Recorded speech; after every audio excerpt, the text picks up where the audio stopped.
Sweden میں court کے سامنے باقاعدہ قرآن مجید کو جلایا گیا ہے. مسلمان کوئی کام کرتے ہیں, کوئی جذباتی پن دکھاتے ہیں جب, تو یہ یورپی کنٹریز چیختے ہیں کہ یہ مسلمان جذباتی ہوتے ہیں, مار دھاڑ کرتے ہیں, قتل و غارت کرتے ہیں. علماء اس قتل و غارت کی بھی مخالفت کرتے ہیں, لیکن جو چیز فساد کا ذریعہ بنتی ہے, مسلمانوں کے جذبات برانگیختہ کرنے کا ذریعہ بنتی ہے, وہ چیز بھی غلط ہے.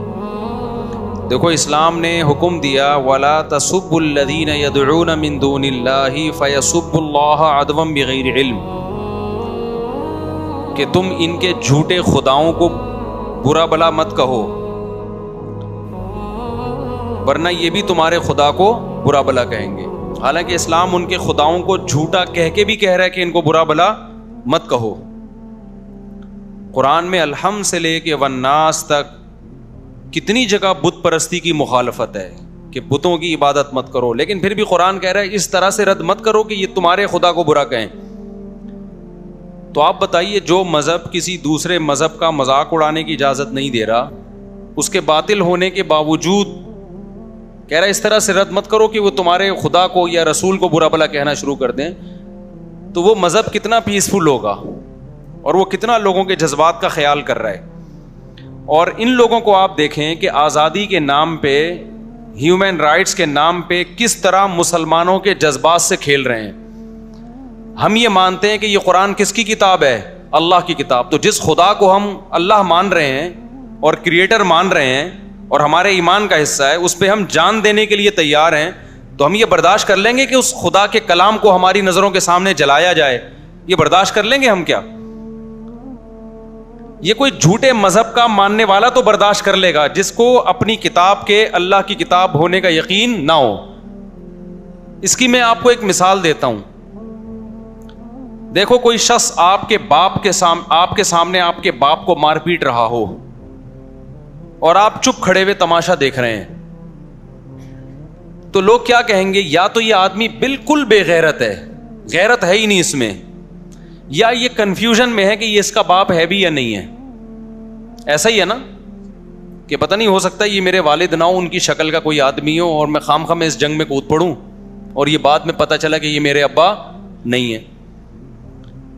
ہم اگر کنفیوژن میں ہوتے نا کہ یہ کتاب قرآن اللہ کی ہے یا نہیں ہے, تو ہمارے جذبات مشتعل نہ ہوتے. کہ میرے بھائی, ہمیں چڑھتے سورج کی طرح اہل اسلام کو, اہل ایمان کو یقین ہے کہ یہ کلام کس کا کلام ہے؟ اللہ کا. اور محمد صلی اللہ علیہ وسلم کس کے پیغمبر ہیں؟ اللہ کے. اور یہ دلائل کی دنیا میں ہم اس کے قائل ہیں, کیونکہ ہم نے تو اسلام میں پیدا ہوئے ہیں, ہم نے تو اسلام کو اپنی آنکھوں سے دیکھا ہے. یورپین کو کیا پتا اسلام کیا ہے؟ وہ تو پیدا عیسائیت میں ہوئے, کوئی ہندو گھر میں پیدا ہوا, کوئی ایتھیسٹ کے ہاں پیدا ہوا. ہم تو پیدا کس میں ہوئے ہیں؟ اسلام میں. ہم نے تو اسلام کا حسن اپنی آنکھوں سے دیکھا ہے. ہم نے فجر کی نماز دیکھی, ہم نے ظہر کی نماز دیکھی, ہم نے عصر دیکھی, ہم نے مغرب دیکھی, ہم نے عشاء دیکھی, ہم نے رمضان دیکھا, ہم نے حج دیکھا, ہم نے زکوٰۃ دیکھی, ہم نے صلہ رحمی دیکھی اسلام میں. یہ تمام باتوں کا ہمیں کون حکم دیتا ہے؟ قرآن. تو قرآن کی صداقت, لا تقربوا مال الیتیم, یتیم کے مال کے قریب بھی مت پھٹکو, یہ 1400 سال پہلے کون کہہ رہا ہے؟ قرآن کہہ رہا ہے. لا ترثوا النساء, لا یحل لکم ان ترثوا النساء کرہا, اے ایمان والو تم عورت کے مال زبردستی نہیں کھا سکتے. یہ ویمن رائٹس 1400 سال پہلے کون بیان کر رہا ہے؟ قرآن بیان کر رہا ہے. انما الخمر والمیسر والانصاب والازلام, جوا اور شراب حرام ہے, ہم جوا نہیں کھیلتے, ہم شراب نہیں پیتے. یہ کون کہہ رہا ہے؟ یہ قرآن کہہ رہا ہے. ہم زنا نہیں کرتے. کیا زنا مشکل کام ہے اس زمانے میں؟ بتاؤ, کتنا آسان ہو گیا. میجورٹی مسلمانوں کی زنا نہیں کرتی, وہ نکاح کرتی ہے, پوری زندگی بیوی سے وفا کرتی ہے. یہ کس کے کہنے پہ ہو رہا ہے؟ تو جو مسلمان قرآن کے کہنے پر اتنے بڑے بڑے کام کر رہا ہے, تو کیا وہ کنفیوز ہوگا کہ یہ پتہ نہیں اللہ کا کلام ہے بھی یا نہیں؟ اگر وہ کنفیوژن کا شکار ہوتا تو اتنی قربانی دیتا؟ تو یورپین اقوام کو یہ بات سمجھنی چاہیے کہ مسلمان کی نظر میں قرآن کا جلانا ہلکا معاملہ نہیں ہے. اس سے دنیا کا امن تباہ, کیا بیڑا غرق ہو جائے گا امن کا. مسلمان آرام سے نہیں بیٹھے گا. اور وہ ہمارے ہم نہیں بد امنی پھیلانے کے قائل ہیں. ہم تو وہ جو واقعہ ہوا تھا توہین رسالت کے مرتکب کو جو توہین توہین تو اس بیچارے نے کی بھی نہیں تھے جو اسٹیکر پھاڑ دیے تھے اس کو مسلمانوں نے غلط کیا, اس کو قتل کرنا بنتا نہیں تھا. لیکن جیسے یہاں جذباتی لوگ ہیں, ہم ان کو جذباتیت سے روک رہے ہیں کہ دنیا میں بدامنی مت پھیلاؤ, تو یہ یورپین اقوام کی بھی ذمہ داری بنتی ہے کہ اس جذباتیت پہ آپ بھی کیا کریں, کنٹرول کریں, ورنہ نہ معاملہ ہمارے ہاتھ میں رہے گا نہ آپ کے ہاتھ میں رہے گا. ہٹلر نے جنگ کا آغاز کیا تھا نا, وہ بھگتنا ساری دنیا کو پڑا ہے, تو غلطی کس کی تھی؟ ہٹلر کی تھی کہ نہیں تھی؟ خدا کی قسم اس سے بڑی جنگ دنیا میں چھڑ سکتی ہے اگر اس طرح سے قرآن کو جلایا جاتا رہا اور محمد صلی اللہ علیہ وسلم کی توہین کی جاتی رہی. اور اس جنگ کے ہم ذمہ دار نہیں ہیں. ہم تھوڑی کہتے ہیں لوگوں سے کہ لڑو اور اس طرح قتل ہو, ہم تو کہتے ہیں بھائی لیگل راستہ اختیار کرو, قانونی راستہ اختیار کرو. تو جب گورنمنٹ کی سرپرستی میں یہ کام ہو رہا ہوگا تو لوگ لیگل راستے کے لیے جائیں گے کہاں جائیں گے لوگ لیگل راستے کے لیے؟ لوگ پھر ہماری بات سنیں گے کہ امن سے رہو اور پرامن احتجاج, لوگ کہاں سنیں گے؟